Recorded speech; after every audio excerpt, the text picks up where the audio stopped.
Hey guys, how are you doing? Hope you're good. Welcome back to my channel. Oh, I said that wrong. Hope you're good. Hope you're well. So I think exactly 1 year ago, I sat here and I talked to you about my body image, issues, struggles, body dysmorphia, that sort of thing. And I said this: I can't live like this. How long will I continue to live in the past? Will I be 30? Wishing I appreciated the body that I have today. And I don't know, you might have heard from somewhere, not me obviously, but I am turning 30 really soon. Which reminds me, I've got a goal. I want to reach 100k before 30. So, if you could help me, tell a friend, comment, like, subscribe. So in that video, I said I was going to focus on 3 areas: food, fitness, and biology. And I also said I was going to document it, which clearly I did not. No, do you know what? I did, but nothing is out. Like, I filmed little bits here and there and I didn't put anything out. And I'm so sorry. I completely forgot about the promise that I made. So I thought what I'd do is I'd just jump on here real quick, have a real kind of conversation with you about where I'm at now, because the last video helped so many people and so many people resonated. Hopefully this one can do the same. And then I don't want to make promises again, but I will try and document it going forward. I want to vlog more, so that can be a vlog genre for me. So where we at? Let's start with food. Okay, food, glorious food. I have always had an interesting relationship with food, and over time I've tried so many different things around food for so many different reasons, but I'm going to speak specifically about the last year. Something that I did try, which was kind of quite pivotal and significant for me, is I did try 30 days of alkaline vegan-ness. I don't know what you call it. I was on an alkaline vegan diet for 30 days. I did that because I was mainly inspired by my best friend. She was using she kind of went down a rabbit hole of holistic methods of healing your body, and alkaline alkaline people. But anyways, you know what I'm trying to say. She came across some stuff and then she was kind of telling me about this stuff, and it made a lot of sense at the time. I won't lie, I was very much motivated by weight loss as well, but on top of that I was also motivated by just not feeling that great in my body physically. So like my knees would hurt, I'd sweat so much when I slept, I'm always tired, I eat food and I fall asleep, little things like that. So outside of the aesthetics, there were other reasons why I wanted to try this, and also just to challenge myself. Let me tell you the pros and the cons. Okay, I had more energy than I've ever had. I had much less inflammation, so I completely forgot about my knee pain, which I've had my whole life, which I still have sometimes now, but that kind of pretty much disappeared. And I did lose weight. I never weigh myself just because I don't really care about the number, but I took pictures, and even after 2 weeks I saw quite a big difference for 2 weeks. The cons for me, it was very expensive. Do you know what? Let me explain to you what an alkaline diet is if you don't know what it is. Okay, I don't know the proper details, but I know that it is very much based around alkaline foods and your body being in a more alkaline state, because an alkaline state is what promotes healing, and an acidic state is what is like a bad environment for things like, or a good environment you could say, for things like ailments and diseases to thrive. And so the alkaline diet is very restrictive. I would describe it as a restrictive vegan diet. So imagine being plant-based, imagine having no meat, no dairy, but on top of that you now also can't have foods that are deemed acidic, whatever. Like, it's not even things that you'd expect. It could be things like, I don't know, broccoli. And then it's also foods, how would I describe, foods that do not, basically, if the world was left untouched, these are the foods that would be here. And if we were to disappear today, they're the foods that would still remain here. So they're not man-made. Even though a lot of foods obviously aren't natural, a lot of them are hybrids, a lot of them have been like farmed in such a way over time that they have now become a yellow banana, which once upon a time wasn't a yellow banana. That's the premise of the diet. It's very like natural. No caffeine, no alcohol, no like sugar, apart from very, very natural ones like agave and like date syrup, and just very, very natural. So as you can imagine, it was very expensive, because on top of that I had to buy everything organic. Well, most things organic. Even things you think you can get away with, you can't, because you read the back of them and they've for some reason added citric something. And so it was very expensive and it was very restrictive, and therefore for me it's not a sustainable diet. But I learned so much from it. I learned that I was eating very inflammatory foods. I learned that I was eating way too much meat. I think a lot of us can admit, especially if you're African, like meat is sometimes the center of our dishes. And so whilst I don't think I would be forever alkaline vegan, I don't even think at this point I would be vegan forever. I don't think it's for me. I learned so much about the quality of food that I should be eating, and I learnt to understand a bit more about how my body reacted to certain foods. Like, I'm lactose intolerant. I'd stop eating dairy, and I have actually kind of sort of stopped eating dairy, but like before I used to just play with my health a bit too much. Also recently, because I'm almost turning 30, I am trying to enter 30 in the best shape of my life, but at the beginning of that I did try counting calories, and not just calories but all the macros. So I was like, right, if I'm gonna do this, let me get really scientific and let me just like do my TDDE, whatever it's called, total something resting. Oh my gosh, I don't know what these things are. But calculate for me and for my goals, what are my macros, what is my total calorie intake. Let me tell you right now, I counted my calories for half a day before I realized, Adella, stop right now, okay? And I think it's really important to understand yourself. So I know myself, and it's just a slippery slope. And when I started counting the calories, I just automatically felt the obsession start to creep in. And so I just told myself quickly, Adella, stop doing this. So I no longer count calories after that half a day trying to count calories. And I eat now more intuitively after trying so many different things. I say this all the time, but I do think I've settled now, and I've settled on something that's more sustainable for me. And I've kind of covered it in my ramble, but that is intuitive eating. So that's eating when I'm hungry, not eating when I'm not hungry. I no longer want to label foods as bad and good and clean and dirty and healthy and unhealthy for my own reasons. But I know what is nutritious for me. And I know that eating a McDonald's is pure joy and adds nothing to my body. In fact, it takes away. That allows me to eat intuitively because I'm not stupid. I know what I'm putting in my body. I know when I need to stop putting something in my body. I'm listening to what my body reacts to.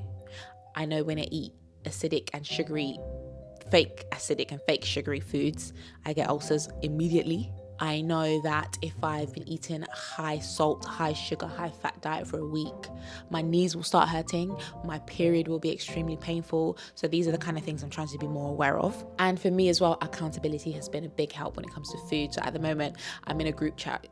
It's just the two of us. I don't know why it's called a group chat, but I'm in a group chat with my friend, and she's a great person to be in this kind of accountability thing with, because she's very gentle, and that's what I need. So she's the one that taught me, maybe don't label your foods in that way, because you're gonna kind of have this like restrictive binging kind of relationship with food. But we do send each other pictures and we update each other on like, I went for a walk today and I'm eating this and I'm eating that, and just knowing that you have someone that you're accountable to helps keep me in check. It helps me.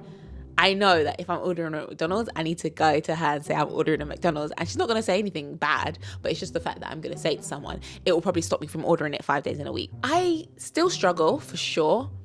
This update is not to say that I'm healed, I'm fixed, because the body image issues, which we're going to get into, are still there a bit. I can't lie, I still do have a bit of a fear of food. Sometimes to the point where I'm like, Adella, chill out, like you're hungry, you have to eat. But sometimes I'm eating and I'm like, oh, I don't know. It's weird. If you can actually verbalize what I'm trying to say, if you get what I'm trying to say, then maybe verbalize it for me, because I don't know. But I still do have that, which I'm working on.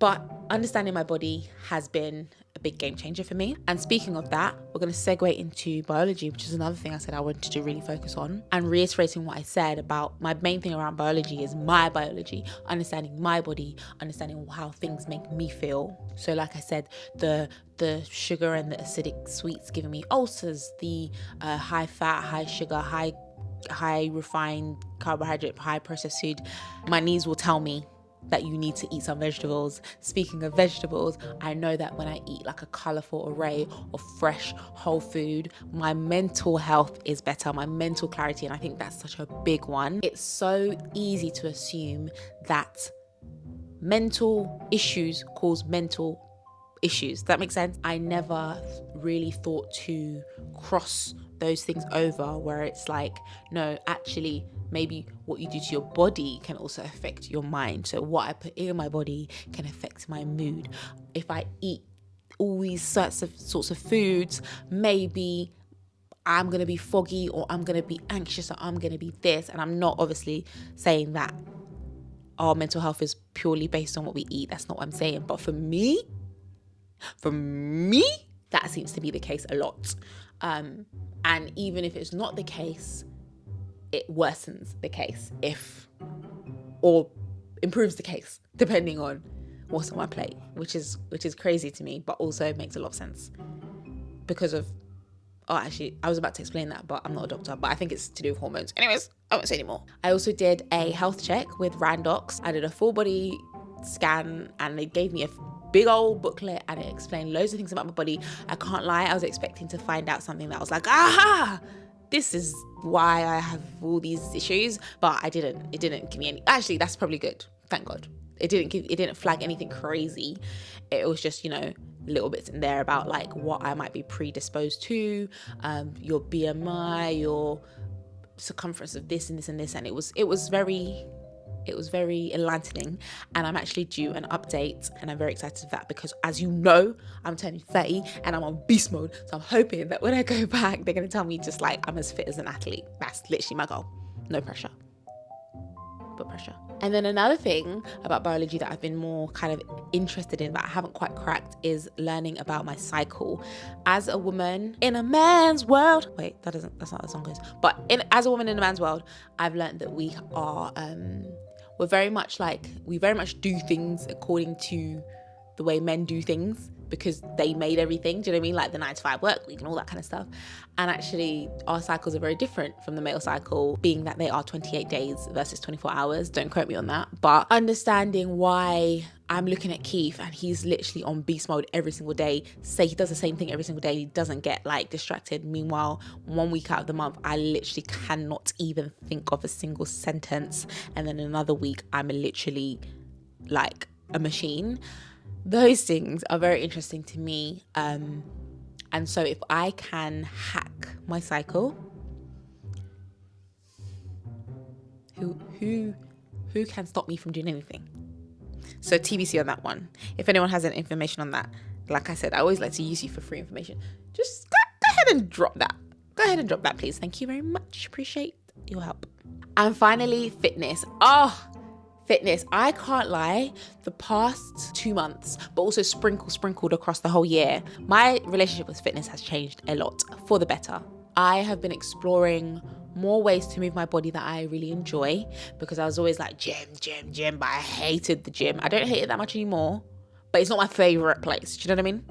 And I've luckily enough now have the time and the resource to explore different ways of moving my body. I discovered reformer Pilates, love it. I did a bit of F45, that was great. I'm going on walks, and yes, I'm going to the gym, and I've got a very specific plan which my beautiful husband made for me after much fighting, many years of me saying, don't tell me what to do. I finally was like, maybe tell me what to do, and I did it, and it's great. And ultimately, I hate to say it, but they were right. Whoever they are, the people who are telling us, working out makes you feel good, working out makes you feel great, endorphins, you'll learn to love it. I was like, okay, cool, maybe for you. But they were right for me personally. It does make me feel great.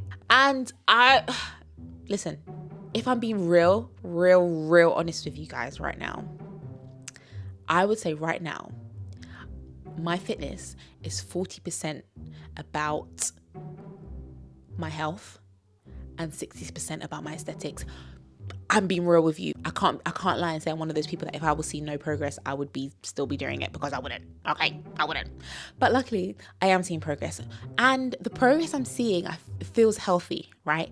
It's me coming to terms with my body, what my body can and cannot be. I will never have an hourglass figure because I do not have an hourglass frame. I can build on the figure I have, and I can learn to love my proportions and love my frame and love my natural skeleton. And that is a struggle. accepting that my fat naturally sits here, and so if I have fat on my body, it will probably be on this specific part of my body. Those sorts of things are hard. Battling between I want to make gains, I want a big booty, I want a big thighs, versus I want to be skinny, I want to be a model, I'm 5'10", I should be a model, you know.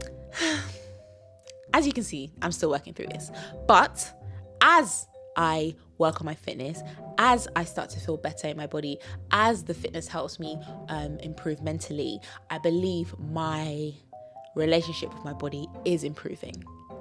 I think, I hope, I pray. And so yes, all in all, although I am improving mentally, physically, and I'm so grateful for where I've come to, I'm still not entirely happy, because I would love to get to a place where my body image has zero effect on me. As in, if I was to stay the way I am now, if I was to gain weight, if I was to lose weight, if my belly was to get bigger, if my thighs were to get small, all these things, I want to know that I would be fine. And right now, I don't think I could say that I would be fine. I don't know if I'm setting unrealistic expectations. Like, is it even realistic for me, Adella Afadi, as I know myself to be, my upbringing, my life, my obsession to an extent with this whole thing? Is it even possible for me to get to that neutral place, or actually positive place, where I'm just like, yeah, I look great. Do you know what I mean? I don't care. Either I don't care or I look great. Either one. Also, what happens when I have kids? What happens as I get older? These things are going to change my body to an extent. And whilst I want to be fit, I want to be healthy, I want to do that for as long as I can until I'm old. I want to be that old 80-year-old in the gym. I know that bodies change as you get older and as life happens. And I just want to get to a place where those changes don't negatively affect me. And so yeah, thanks for listening to me ramble. That was just an update on that video from a year ago, because I appreciate that I left you high and dry after I just like poured my heart out and everyone was like, I resonate with this, and I was like, oh my gosh, great, let's go on this journey together. And then I kind of left you. So sorry about that. Hope this update was interesting, informative, affirming, comforting, whatever the feeling. I hope it was good. Check out the video I did a year ago if you haven't already watched it. And you know what? I talk about beauty and body image a lot. That seems to be my favorite subject and your favorite subject according to the analytics. So we're just gonna keep talking about it. And yes, thank you so much for watching this video. Like, comment, subscribe if you have not already, and I will see you next time. Bye.